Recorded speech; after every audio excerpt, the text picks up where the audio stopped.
आदमी भी बहुत सहयोग दिया है। उसके साथ सचिवालय में छोड़ने जाता था, समीक्षा अधिकारी थी इससे पहले।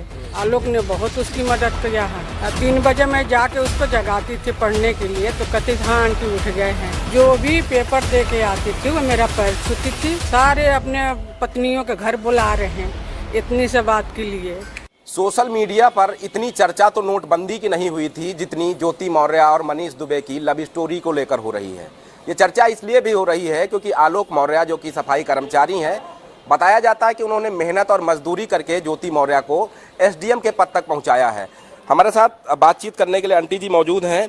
आंटी जी, आपसे जानना चाहेंगे, पढ़ाई के दौरान ज्योति आपके घर में रहती थी? हाँ, बहुत करती थी पढ़ाई। तो 3 बजे मैं जाके उसको जगाती थी पढ़ने के लिए, तो कहती हाँ आंटी उठ गए हैं, इतना वो करती थी। अब पढ़ने में ठीक थी। उसके आदमी भी बहुत सहयोग दिया है। उसके साथ सचिवालय में छोड़ने जाता था, समीक्षा अधिकारी थी इससे पहले। फिर एसडीएम को उसका मिल गया। हमारे साथ खाना भी खाई है, साथ में हम लोग रहते थे, रात में भी बैठते थे, हमारे घर रहती थी वो। तब मुझे भी बहुत खुशी होती थी। जो भी पेपर दे के आती थी वो मेरा पैर छूती थी और कहती थी कि आंटी ठीक करके आएंगे। वो ठीक करके आती थी, सब में पास हो करके आती थी। तो उस समय कभी लगा कि ज्योति ऐसा करेगी? नहीं, ऐसा नहीं लगा। बहुत गरीब परिवार से थी ज्योति। आलोक ने बहुत उसकी मदद किया है, इतना तो शायद कोई कर सके। लेकिन यही कहूँगी कि ज्योति ऐसा ना करो। सारे अपने पत्नियों के घर बुला रहे हैं इतनी से बात के लिए, तो अपने के ठीक कर लो। आंटी, एक वाक्या आपने हमसे कुछ दिन पहले बताया था कि वो वाक्या था कि एक बार वो जो इंटरव्यू देने के लिए जा रही थी, लेकिन उनका प्रेस नहीं खराब, आपका प्रेस खराब हो गया था। वो क्या था? वो मेरा प्रेस खराब था। मैंने कहा कि ये लोटा है, थोड़ा गैस पर गरम करो और उसे प्रेस कर लो। सूती साड़ी थी, उस दिन साड़ी पहन के जाना था उससे, तो वो वही तर करके गई। आज अच्छा करके आई, तभी भी पैर छुई मेरी कि आंटी आपने बहुत सहयोग करी है मेरे को, मैंने पास हूँ। हमने कहा चलो। उस दिन मैंने अपने घर में खाना खिलाया, घर में तो रहते ही थे। आंटी, तो उस दिन वो कहाँ इंटरव्यू देने जा रही थी या अपनी क्लासेस के लिए जा रही थी? इंटरव्यू देने जा रही थी। साड़ी सूती पहन के जाना होता था उस दिन इंटरव्यू। कितने दिन तक आपके घर में रही जो? अरे हमको लगा था कि 1-1.5 साल से ऊपर ही रही। हाँ, हम लोग साथ ही रहते थे। वो अपने कमरे। जब से वो एसडीएम बनी है उसके बाद सबसे आपके मकान को खाली करके गई हैं यहाँ से, तब से आपको याद की, एक बार फोन किया या आपने कभी संपर्क में? हम करते थे जी। तो वो बुलाती थी, इलाहाबाद थी, तो करें आंटी आ जाओ यहाँ, हम नहला देंगे, घुमा देंगे। तो मैंने कहा यहाँ से टाइम ही नहीं मिल रहा, कैसे कभी टाइम मिलेगा तो आएंगे। सावली में थी तभी बात हुई उनसे, हमसे हम करते थे उनसे फोन। हमने कहा हमारा गाजीपुर का रहने वाली है, कभी उधर चलो, हम अपने घर ले चलेंगे वहाँ भी। तो करी ठीक है, होएगा तो चलेंगे वहाँ भी। इस बीच आंटी, इस बीच कोई, जब से ये सोशल मीडिया पे बड़ा मामला हुआ है, इसके बावजूद आपसे कोई संपर्क, कोई बातचीत? मैंने किया लेकिन उनका फोन बंद पड़ा। हाँ, अच्छा। हाँ। यानी उनका सेलफोन नंबर बन जा रहा है? हाँ, बन जा। आलोक की बात की जाए तो लोग आलोक के साथ बहुत सहानुभूति जता रहे हैं। आलोक का नेचर कैसा था? बहुत अच्छा था। वो भी उसको बहुत चाहता था जी। हाँ, उसको वहीं तक छोड़ने आता था, फिर बाद में आके खाना बना के उसको ले जाता था। ये बताता था कौन सा नंबर पर आ रही है सचिवालय गेट पर, तो ले के पहुँचा लाता था। हाँ, मैं तो देखती थी यहाँ छोड़ने भी साथ साथ चला जाता था। अच्छा, एक बात और मेरे उन पतियों को क्या संदेश देंगे जो अपनी पत्नियों को वापस? पतियों के यही संदेश देंगे कि हिम्मत करे, वो टाइम आएगा।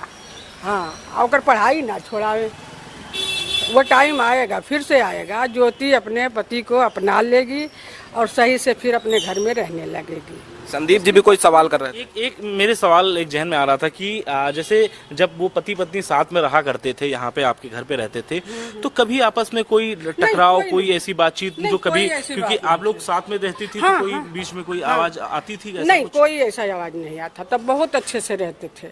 अब बहुत मानता था आलोक। तक जरा सा उसकी तबीयत खराब हुई, उसका एक्सरा कराया। मैंने कहा काहे एक्सरा करा रहे हो? अगर नहीं, इसको ज्योति के देख लें कि तबीयत कैसी है, कुछ पीलिया उलिया टाइप का हो गई थी उसको। अच्छा। तो भी ठीक थी। यानी कि एक पति पत्नी की तरह जैसे लोग रहते हैं वैसे ही परिवार चल रहा था। हाँ, बहुत बढ़िया। मैं तो आज तक कहती हूँ कि बहुत अच्छे वो रहते थे यहाँ, बहुत अच्छे से खाना भी साथ में खाते थे। और क्या बताएं, इतनी गरीबी से उठे, अब अच्छे से हो जाए फिर से आपस। 2 छोटे छोटे बच्चे हैं, जुड़वा बच्चे। हाँ, हंसी खुशी उनके बच्चे हैं। आई थी, मेरे यहाँ भी आई थी। बच्ची इतनी बड़ी बड़ी हो गई थी, उनकी मम्मी के साथ एक आई। सवाल और है कि एसडीएम बनने के बाद, जब से वो एसडीएम बनी है ज्योति मौर्य, उसके बाद आपसे आई हैं यहाँ पे घर हाँ पे? आई हैं। अच्छा। आई हैं, यहाँ मीटिंग वीटिंग थी तो मेरे घर आती थी। हाँ आती थी। फिर मैं चली गई थी बंगलोर कुछ दिन के लिए, तो फिर उसके बाद संपर्क थोड़ा वहीं से हम बात करते थे उससे। अच्छा। हाँ वहीं से फ़ोन पर बात करते थे। अच्छा आंटी, एक सवाल और है कि कहा जाता है कि आपका मकान जो सिविल सर्विस की तैयारी करने वाले उनके लिए बहुत लकी है। हाँ 2 लोग निकल गए हैं यहाँ से, अब तीसरा एक और है एक मकान में। अच्छा, हाँ उस कमरे में। वो लोग मतलब यहाँ से पीसीएस बन के गए? हाँ 2 लोग गए हैं, एक अभिषेक गया, एक अभिषेक गया, एक ज्योति मौर्य गई है। 2 लोग गए हैं, तीसरे संजीव सिन्हा है यहाँ। कुछ ऐसी बातें जो ज्योति मौर्य और आप लोगों के साथ खास हुआ करती होंगी साथ में हाँ जब? वो रिजल्ट जो आया पीसीएस की, तो मैंने खाना बनाया था। तो ऐसे वो दोनों जना बैठे रहे, आलोक और ज्योति मौर्य, ऐसे हम दोनों जना बैठे, हम ही अकेले रहते थे, बच्चे तो हमारे पढ़ने बाहर गए थे। तो हमने खाना बनाया, तो दोनों के साथ बुलाया, हम लोग चारों जना खाना खाए। तो आलोक ओकरे पीठ पर से थपथपाया जब उसका रिजल्ट आया, तो बड़ा खुश था वो भी, हम लोग भी बहुत खुश थे। हमें तो लग रहा था कि हमारे ही बेटी है, लेकिन हमारी ही बेटी से अधिका उठी, क्योंकि उससे भी मैं बहुत कम रेंट लेते थे, क्योंकि गरीब थी। नीलेश, हम चाहेंगे कि अपने दर्शकों को एक बार उस मकान की तस्वीर भी दिखाई जाए कि जहाँ पे ज्योति मौर्य रहा करती थी। तो सहयोगी बीरेन से कहूँगा कि ये दिखाएं, ये वो लकी मकान है जहाँ से कई पीसीएस ऑफिसर बन के निकले हैं। ज्योति मौर्य की अगर हम बात करें तो गरीबी के दिनों में इसी मकान में रहकर उन्होंने पढ़ाई की है। और बात करें तो जो मकान की मालकिन है उनसे हमने अभी बात की है, उन्होंने बताया है कि आलोक मौर्य उस समय ज्योति को कितना ज़्यादा सपोर्ट करते थे। जब ज्योति बीमार होती थी तो आनन फानन में डॉक्टर के पास ले जाते थे, और ज्योति को छोड़ने तक की व्यवस्था आलोक देखते थे, मेहनत करते थे, मजदूरी करते थे। हालांकि जो मकान मालकिन है, जब हमने उनसे बात की तो उन्होंने उस दौरान के तमाम किस्से साझा किए कि ज्योति को इंटरव्यू देने जाना था, प्रेस खराब था, तो उस समय लोटे को गैस पर रखकर गर्म किया गया, उसके बाद उस लोटे से कपड़े को प्रेस करके ज्योति निकली थी। तो ये वही मकान है, यहाँ से अभी तक 3 अधिकारी बनकर निकले हैं, 4था अधिकारी बनने की तैयारी उसी कमरे में रहकर कर रहा है जिसमें ज्योति रहा करती थी। तो ये बड़ा सवाल लगातार सोशल मीडिया पर चर्चा का विषय बना हुआ है कि आखिर गरीबी के दिनों को जब देखा जाए तो उस समय ज्योति और आलोक ने एक साथ में रहकर उन तमाम बंदिशों को पार किया जो आम इंसान पार नहीं कर पाता है। लेकिन अगर हम इस जगह की बात करें तो हजरतगंज का सबसे रिहायशी इलाका माना जाता है, जहां पर ज्योति रहकर पढ़ाई करती थी। और मकान मालकिन ने जिस तरीके से ज्योति के ज़माने के किस्से साझा किए, किस तरीके से उनसे बात होती थी, हालांकि एसडीएम बनने के बाद भी लगातार इनकी बात होती रही। एक बार किसी काम के लिए ज्योति लखनऊ आई थी तो वापस उसी कमरे को देखने आई थी जहाँ वो रहा करती थी। तमाम सवाल हैं कि एकाएक ऐसा क्या परिवर्तन हुआ कि ज्योति अपने पति से धोखेबाजी करने लगी, अपने बच्चों से दगेबाजी करने लगी और एक होमगार्ड कमांडेंट के प्यार में ऐसा पड़ी कि उनको ना अपने घर की सुध है, ना बच्चों की सुध है, ना पति की सुध है।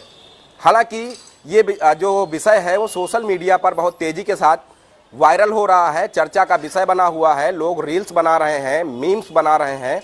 और यहाँ तक कि कुछ ऐसे पति हैं जिन्होंने अपनी पत्नियों को वापस अपने घरों में बुला लिया। उनका कहना है कि कहीं अगर उनकी पत्नी पढ़ लिख कर अधिकारी बन गई तो ज्योति मौर्य जैसा हश्र वो भी ना करने लग जाए। लोगों के मन में ये डर सा पैदा हो गया है। लेकिन मकान मालकिन जहाँ ज्योति रहा करती थी, उनका साफ तौर पे कहना है, उन्होंने लोगों से निवेदन भी किया है, अनुरोध भी किया है कि ऐसा बिल्कुल ना करें। हर लड़की, हर औरत ऐसी नहीं होती कि ज्योति जैसे कदम उठाएगी। हालांकि पढ़ाई के दौरान जब ज्योति से बातचीत मकान मालकिन की होती थी तो उस समय बताया गया कि ज्योति काफ़ी शालीनता के साथ रहती थी।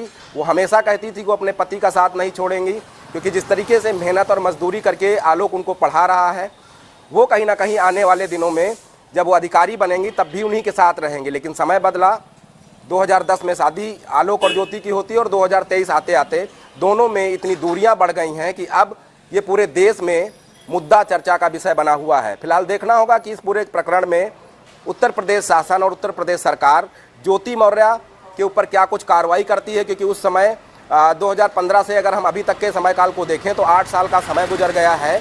इस दौरान ज्योति ने अपने आय से अधिक संपत्ति का भी निर्माण किया है, करोड़ों की लागत वाली कोठी बनाई है और बैंक बैलेंस भी है। उसके साथ साथ उस वर्दीधारी मनीष दुबे होमगार्ड कमांडेंट के ऊपर क्या कार्रवाई होगी जिन्होंने एक हंसते खेलते परिवार को उजाड़ने का काम किया है। इतना ही नहीं, मनीष दुबे के ऊपर और कई होमगार्ड महिला जवानों ने भी सवालिया निशान खड़े किए हैं कि आखिर कब इनके ऊपर कार्रवाई होगी, क्योंकि इन्होंने कई होमगार्ड महिला जवानों के परिवारों को भी ठेस पहुंचाई है। तो ऐसी ही रोचक और तथ्यपरक जानकारियों के लिए हमारे चैनल से जुड़े रहें और देखते रहें हर एक पहलू, ज्योति से जुड़ा हुआ, आलोक मौर्य से जुड़ा हुआ, मनीष दुबे से जुड़ा हुआ।